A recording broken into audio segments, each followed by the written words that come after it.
হারুবাবু সন্ধ্যার সময় বাড়ি ফিরছেন। স্টেশন থেকে বাড়ি প্রায় ৮ মাইল দূর। বেলাও প্রায় শেষ হয়ে এসেছে। হারুবাবু তাড়াতাড়ি পা চালিয়ে চলেছেন। তার এক হাতে ব্যাগ আর এক হাতে ছাতা। চলতে চলতে হঠাৎ তার মনে হলো কে যেন তার পিছন পিছন আসছে। তিনি আর চোখে তাকিয়ে দেখেন সত্যি সত্যি কে যেন ঠিক তাঁরই মতন হনহনিয়ে তার পেছন পেছন আসছে। হারুবাবুর মনে কেমন ভয় হলো। ডাকাত নয় তো? ওরে বাবা, সামনে ওই মাঠটা পার হওয়ার সময় এক লাফে হঠাৎ যদি ঘাড়ের ওপর ২-৪ ঘা লাঠি কষিয়ে দেয় তাহলেই তো গেছি। রোগা রোগা পা দুটো কাঁপতে কাঁপতে ছুটতে লাগলো, কিন্তু লোকটাও সে সঙ্গে সঙ্গে ছোটে। তখন হারুবাবু ভাবলেন,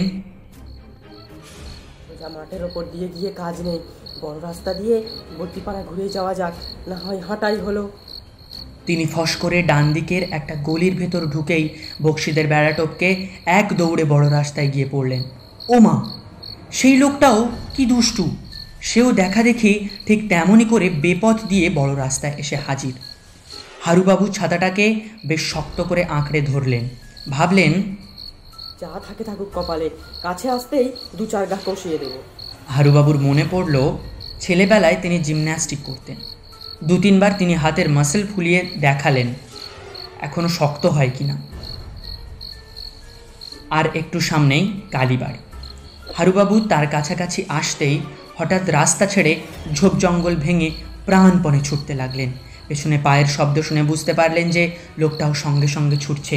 এ কিন্তু ডাকাত না হয়ে যেতেই পারে না। হারুবাবুর হাত পা সব ঠান্ডা হয়ে আসতে লাগলো। কপালে বড় বড় ঘামের ফোঁটা দেখা দিল। এমন সময় হঠাৎ শোনা গেল সামনের ঘাটের পাশে বসে কারা যেন গল্প করছে। শোনামাত্র হারুবাবুর মনে সাহস হলো।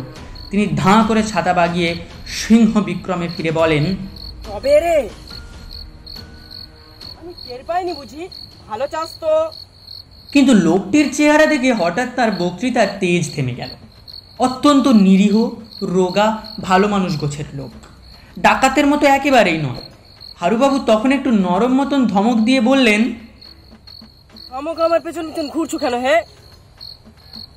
লোকটা অত্যন্ত ভয় পেয়ে আর থতমত খেয়ে বলল, স্টেশন বাবু বললেন যে আপনার বাড়ি বলরামের বাড়ির পাশে, আপনার সঙ্গে গেলে ঠিক মতো পৌঁছাবো। তা আপনি কি বরাবর এইরকম বেঁকে চুড়ে চলেন নাকি?